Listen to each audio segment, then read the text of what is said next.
आज महांगा ब्लॉकर 37 पंचायत रे चतुर्थ पर्याय भोट जारी रही बेले जलेश्वरपुर पंचायत ओलीचड़ा बुथ रे बिजेडी विधायक प्रार्थी अंकित प्रताप जेना विधायक प्रताप जेना और तांको परिवार भोट देथिबा देखिबाकु मिलिछि। एही अवसर रे विधायक प्रार्थी श्री जेना ग्राम देवती पीठ और बणुआ महापुरुषों पीठ में पूजार्चना करने पर निज वार्ड ओलीचड़ा बुथ को जाई धाड़ी रे ठिया होई भोट देथिबा देखिबाकु मिलिछि। एने आम प्रतिनिधि पचारिबारु सेमाने जहा कहंती आसंतु सुनिबा। पूर्व ओडिशा ब्यूरो रमेश रिपोर्ट संग्राम टीवी करिकी आमे भोट दबाको आसीचु आमर जोरा अधिकार सेटा आमे समस्त साब्यस्त करछु अछि।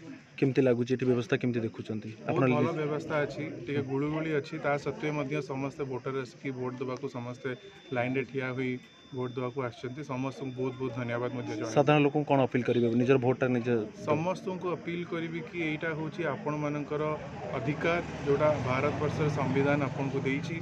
आपण मैंने समस्ते आसिकी आपणकर अंचल जे नेतृत्व आपण जो मैंने ठीक भावुन जो मैंने आपण नेतृत्व नहीं पारे तांको पे आसिकी जेमिति हेले आपण मैंने समस्ते घर बाहर की भोट करो। भोट देला पर प्रति बूथ नहीं निज निज बुलिवे निज निज अंचल रे बुलिवे बूथ देखिबे केमति बूथ रे व्यवस्था रही छै। निश्चित निश्चित मु बुलिबार प्लान भी अछि सब बूथ रे सब जगह बूथ रो कार्यक्रम ठीक ठाक चलछि। लोक मन ठीक ठाक चलछि किछि ईवीएम फंक्शनिंग ठीक नथला जोटा कि रिप्लेस करा जाउछि। डिस्ट्रिक्ट एडमिनिस्ट्रेशन भी अग्रेसिव अछि।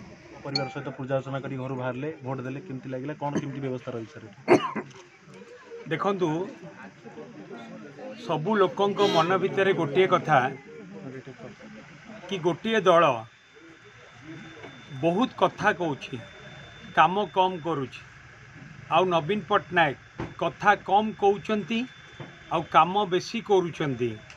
तेणुक आपण मैंने कहतु लोक क्या साहाय्य करेंगे क्या आशीर्वाद करेंगे जे काम अधिका करुच्ची आउ कथा कम कहूँ। नवीन पट्टनायक को समस्त मुहर कथा कि तांको आमे आशीर्वाद करूँ सहयोग करूँ दल विजु जनता दल को आशीर्वाद करूँ एवं समस्त मुहर गोटे कथा कि गाँव उन्नति आमे समस्ते शंख चिन्ह भोट देबू।